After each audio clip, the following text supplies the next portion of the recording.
Hi there, WCA for Classic Car Clips.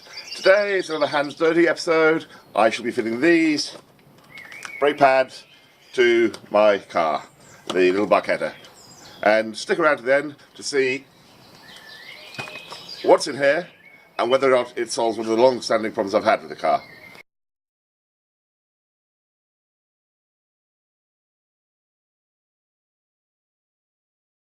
This is part of the never-ending struggle to keep my cars on the road. I do all the maintenance myself, well, wherever possible.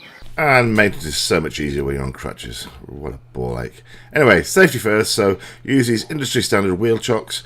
I'm working the wheel closest to us, so chuck the other three up, whack the car onto a jack, and whip the front wheel off.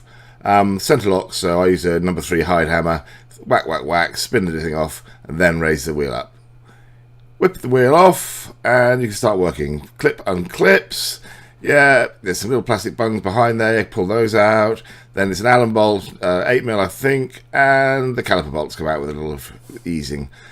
With those out, you can pull the caliper off. It just wiggles free nicely. And this is a bit strange now, because I was expecting to see a pair of worn out brake discs.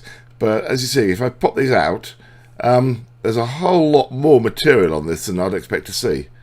That's strange, but anyway, decided to press on and replace them anyway. So sand off the piston, make sure it's all clean. There's crud builds up over there, so buy a bit of sandpaper, a bit of wire wool, and you end up with a nice smooth acting caliper. Before when you put the new ones in, you've got to push that caliper back in. I use a quick clamp, a couple of pumps of that, and it eases back in, so you've got lots of space to fit the new pads. New pads go in, one with a clip, one without. The clip goes into the piston side, the other sort of balances until you actually put the caliper in place. These are floating discs, so you have to sort of balance it, slide it in place, bolt it up from behind, then stick those plastic caps over to protect the bolt heads, and you're good.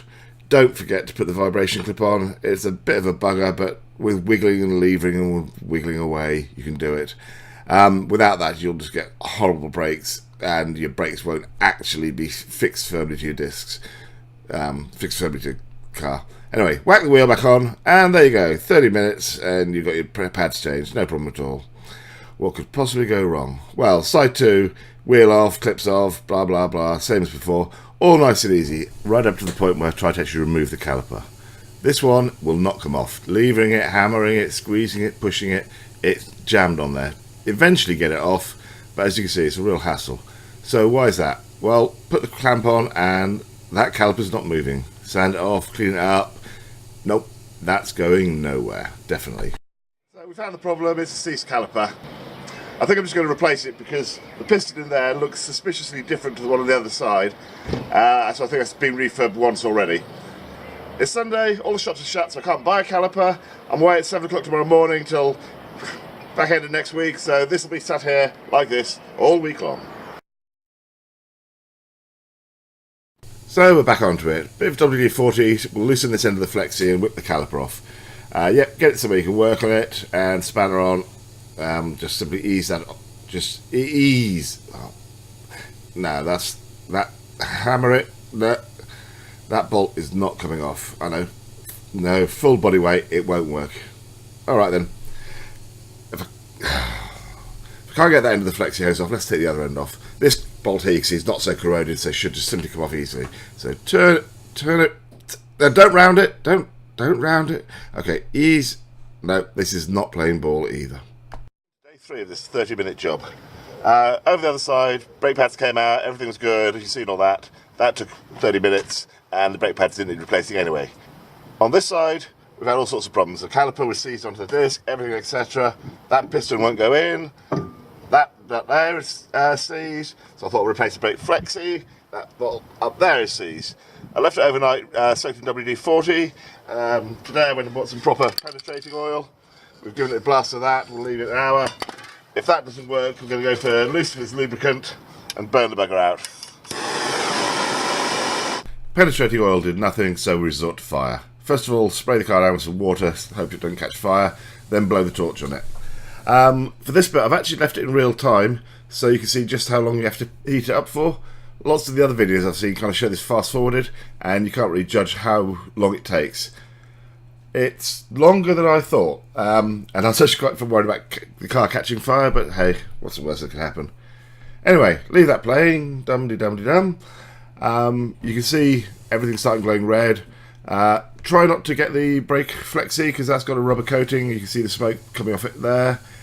Yeah, dum-de-dum-de-dum. Lots of nice heat.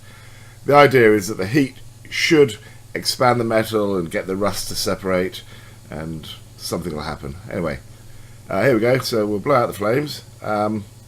Okay, get a wrench on it and see if we can turn it. Ease it in, and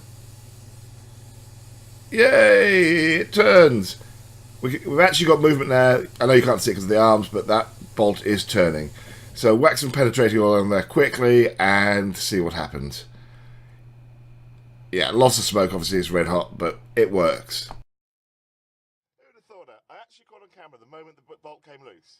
I've been working on this for probably an hour. I just thought, oh, I'll give one more go with the camera, blast of heat, blast of cold, and we're sorted. Victory.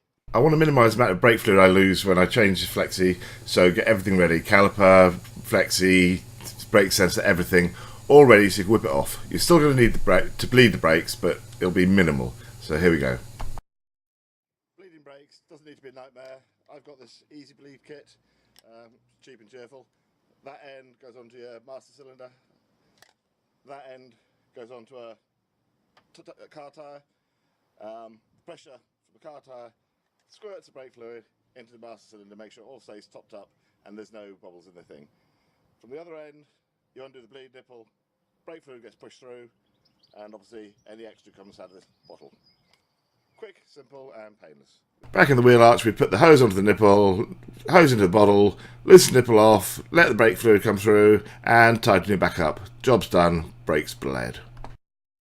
If you remember back to the start of this episode, there was that cardboard tube. It had, yay, bonnet struts. So now my bonnet holds up.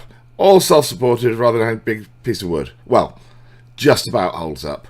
It's a whole lot better than it was, but I'm still going to have the bonnet prop under there. Anyway, hope you like this episode. Please like, subscribe, share, all the normal stuff, and come back for future clips. Thank you.